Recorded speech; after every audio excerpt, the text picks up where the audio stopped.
back. Yeah, it's weekend now, Saturday, and yeah, there's not much new. I actually want to follow up on what I was talking about the last 2 days. So basically, all I wanted to say is, well, don't worry, be happy, because that's ultimately what it is. I years ago read this book and I forgot the name of the spiritual teacher, but he was basically saying life is kind of a train, and you don't really know the destination, but you can decide to enjoy the journey if you wish, or you can complain about it, but you still will not know where you're going, and you're still going. So that's what it is ultimately, I think. And one thing that's also really important to realize is that happiness is never of the mind, because the mind always, well, might be happy for a moment, but then always wants more, wants something different. And that's what it just does. It's a natural thing. The moment we have it, we get used to it, we want more. And happiness, in a way, when you can turn off the mind, the old saying, happiness is the moment without thought.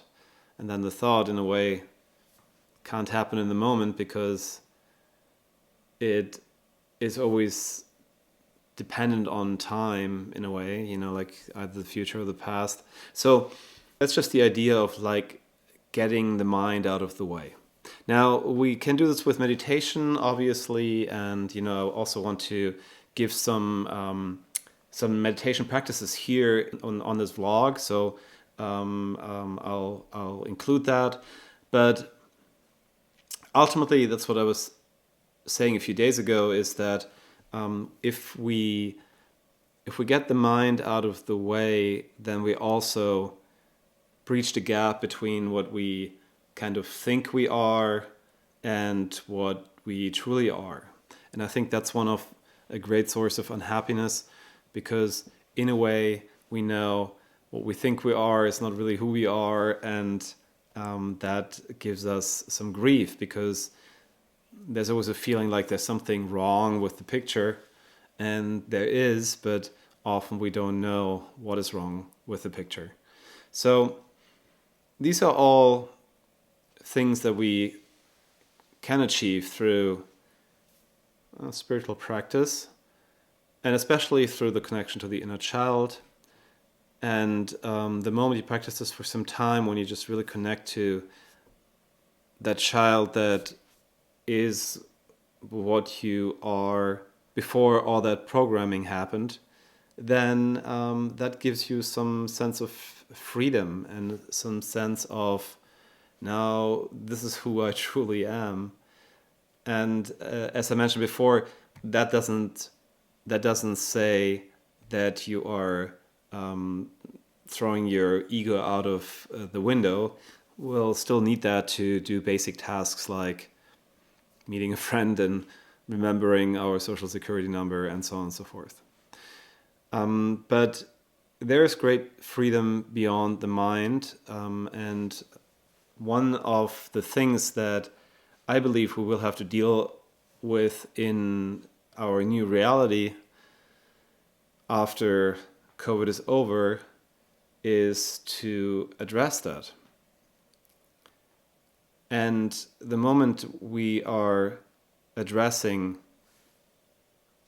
the question, who am I really, then things will change. And we will have to do that, because otherwise we have all these egos running around that are completely out of control. And we see where that led us, And I don't think this planet will be able to cope with those egos off the leash again. And ultimately then we have kind of this group ego of crazy egos, and that's what caused a lot of problems. What I want to say with this is these themes are really important, and they're ultimately probably not negotiable.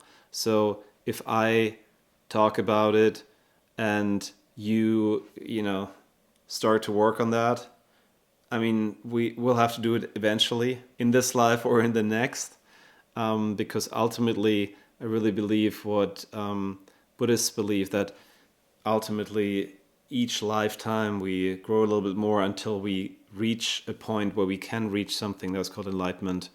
And maybe it's time to get us up to speed to that, because the closer I believe we get to that, the less we will destroy and abuse, and the more we will, open our hearts and love.